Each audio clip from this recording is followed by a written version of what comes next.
Cédric Jubilard a-t-il été victime d'un vaste complot faisant de lui le coupable idéal dans le meurtre et la disparition de son épouse?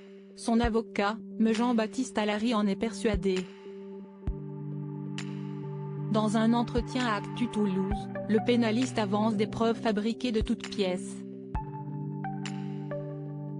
Dans une affaire de meurtre sur conjoint, l'avis du public compte plus que tout. Dans une affaire aussi retentissante que celle de Delphine Jubilard, la défense et l'accusation se livrent une guerre médiatique. Dans les colonnes de Actu Toulouse, le 23 juillet 2021, l'avocat de Cédric Jubilard, Me Jean-Baptiste Allary a assuré que son client avait été inculpé sur la base d'éléments fabriqués de toutes pièces. La justice n'aimant pas le vide, cela devenait humiliant tant pour la section de recherche que pour le parquet, de ne pas arriver à offrir un coupable au public qui n'attendait que ça.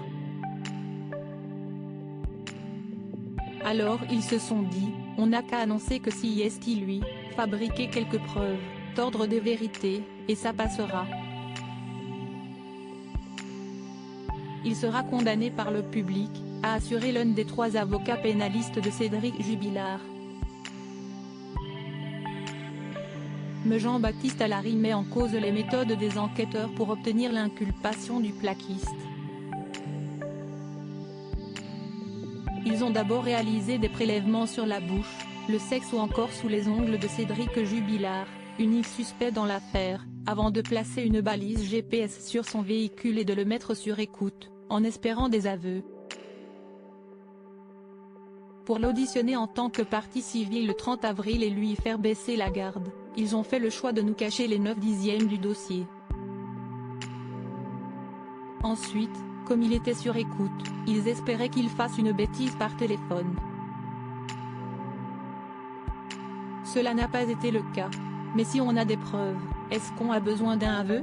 Questionne l'avocat pénaliste. Les autres pistes balayées par la justice?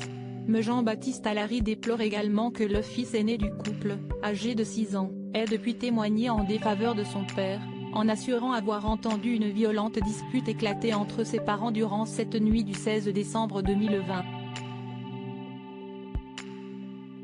Il regrette également que la mère de Cédric Jubilard a été broyée psychologiquement en garde à vue.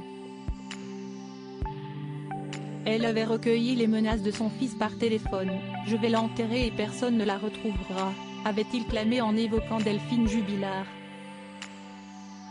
« Je suis un défenseur de toutes les libertés, et je suis choqué qu'on ait mis en examen puis ordonné l'incarcération d'un homme sans une once de preuve, sur la base d'indices qui ne sont ni graves, ni concordants, mais fabriqués de toutes pièces », martèle l'avocat du plaquiste.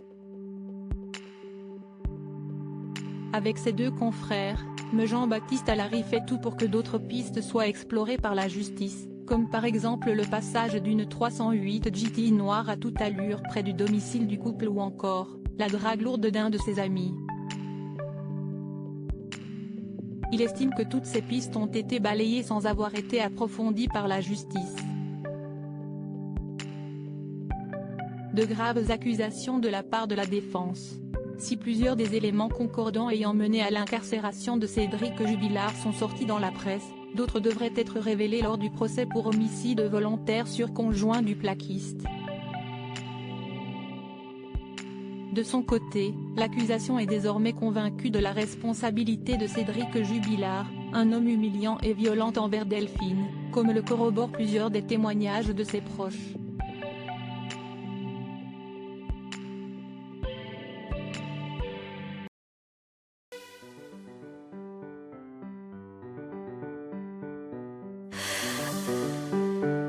나